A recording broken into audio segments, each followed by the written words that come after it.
Hello and welcome to the 2.0 conference here in beautiful Las Vegas. My name is Danny, your host, and we have our next guest joining us, founder and CEO Naureen from D Mental Health Counseling, all the way out in New York City.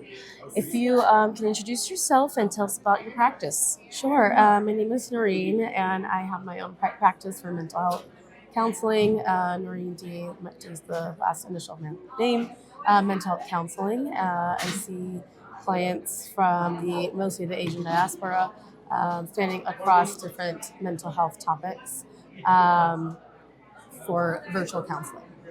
It was virtual counseling? Yes, it's all Oh. telehealth. Mhm. Oh, wonderful. Wow, it's a lot easier. Yes, so do you have like an outpatient office and then you kind of do the telehealth from there? Is that how it works? So I have a home office area set up. Okay. And in Okay. the home office area, I kind of have it set up so where I have mental health art kind of behind and kind of have a nice warm space Oh, for people wonderful. to kind of Yes. enjoy with Yes. the telehealth. And then who's your target patients for your practice? So I do see mostly clients from the Asian diaspora, talking about like generational trauma and doing more inner child work. I do fold in somatic practice as well, so people who are looking for that can find me. What is that? Somatic practice What's that? is body-based therapy. Oh. So somatic practices are more of a bottom-up way approach in therapy. Right now, Okay. there's a lot of top-down, which is more of the cognitive aspect, which is more in our mind. But in order to target some of the things that you may have as goals, the most Yes. important thing is understanding that your mind has a language that is different than your body. And your body often processes those things first, and then it goes into your mind. So Wow. the goal is being able to integrate both of those languages, so Okay. you have a bit of a synchronicity happening. Oh, I love that. And they can kind of tackle it from there and move forward with that. Wonderful. And I'm going to ask you, what do you see as a role of community connection in the future for mental health? Yeah, I think community is very important, especially right now where there are a lot of opportunities to build community. But I think in what's special about building community is like the authenticity around it. We want to be able to have spaces that feel safe, where people can feel seen, and they feel safe to be seen. I myself kind of struggle with having communities that I feel like I can be a part of.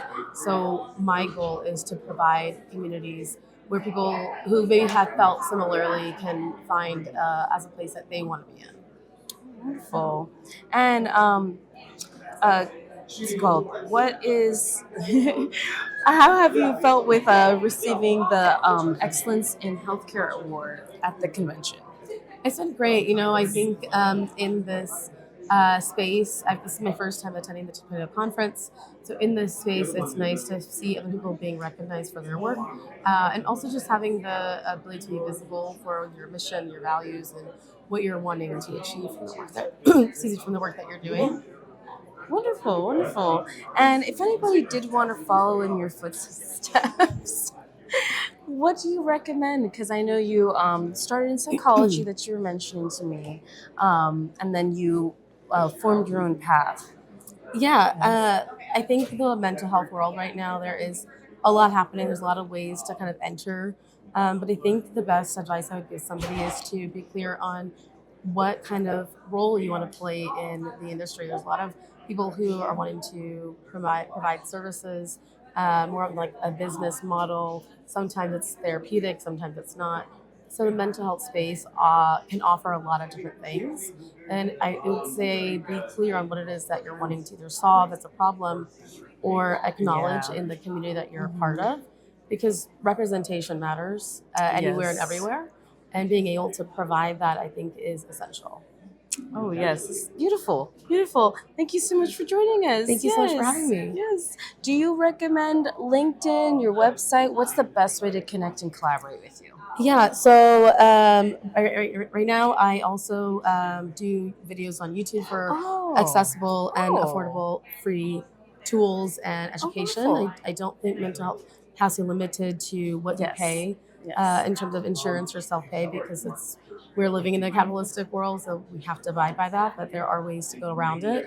I've worked in international spaces before where accessibility and affordability have been big pillars, and it's a big pillar of the work I want to do and continue to do. So, and a lot of therapy is psychoeducation. So, Yes. I often will post that content on YouTube. So, if you're wanting that educational content, you can follow my page on YouTube. It is the same as my business name, Naureen D Mental Health Counseling. I am also on Instagram and LinkedIn. So, those are also places you can find me and connect with me there. Yes. And you guys have my contact information. Yes, So you that's can find me there. beautiful. I say, well, thank you so much for joining us Thank today. you so much for having me. Yes. Enjoy the rest of your conference. Thank you so in much. Las Vegas right now. Yeah, absolutely. We will see you soon. Thank you.